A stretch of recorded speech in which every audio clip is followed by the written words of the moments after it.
फतेहपुर कांग्रेस के प्रभारी राजेंद्र राणा का बयान। फतेहपुर की जनता देगी सरकार को महंगाई बेरोजगारी का जवाब। सरकार हिमाचल वोक्स करवाने में फेल है, मुद्दे पर बात करने को तैयार नहीं। सीएम को अपनी कुर्सी खतरे में दिख रही है। सरकार कर्मचारी पर दबाव बनाने का कर रही है प्रयास।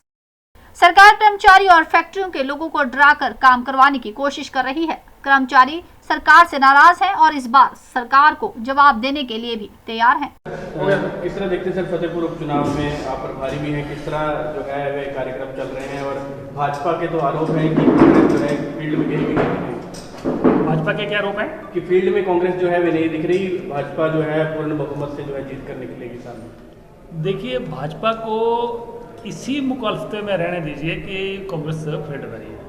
और जहाँ तक आपने ये पूछा है कि फतेहपुर में उपचुनाव में क्या होने वाला है, भारतीय जनता पार्टी का पूरी तरह सफाया होने वाला है। लोगों में गुस्सा है, आक्रोश है, लोग महंगाई से तंग हैं और जो इन्होंने भारतीय जनता पार्टी ने प्रदेश की जनता के साथ वायदा खिलाफी की है, उसको लेकर जो है लोग जो है उपचुनाव में गुस्सा निकालने वाले हैं।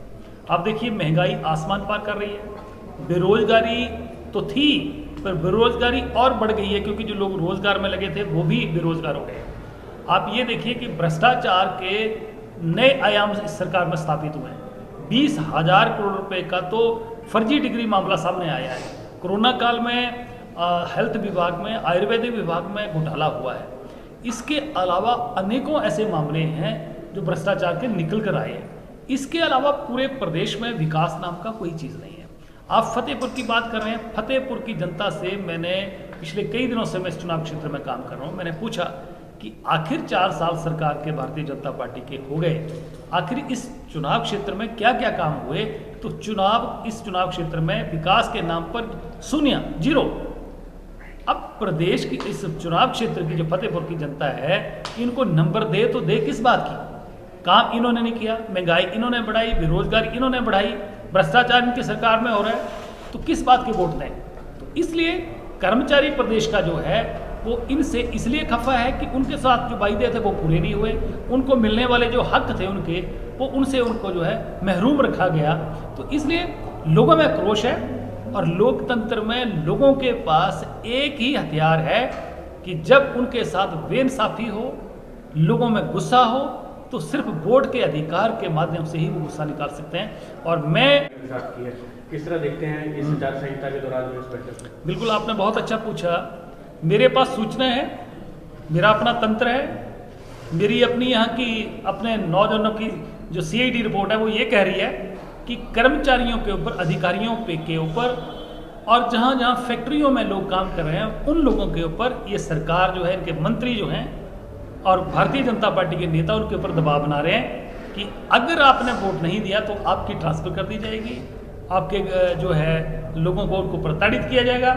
तो मुझे लगता है कि जितने मर्जी धमकियां दे लें एम्प्लॉइज़ को, एम्प्लॉई सरकार से खफा हैं और उनका जो है करारा जवाब देने वाले हैं, उनके दबाव में आने वाले नहीं हैं। परंतु ये सही है कि सरकार सरकारी तंत्र का जो है वो इस्तेमाल कर रही है और सत्ता बल जो है उसकी धौंस दिखा के कर्मचारियों को डराने का काम कर रही है। बामस की कल बैठक हुई है भाजपा के प्रदेश प्रभारी के साथ, कर्मचारियों को दबाव बनाया गया, लेकिन कांग्रेस चुप है, ना तो कुछ शिकायत की है। ऐसा क्यों है?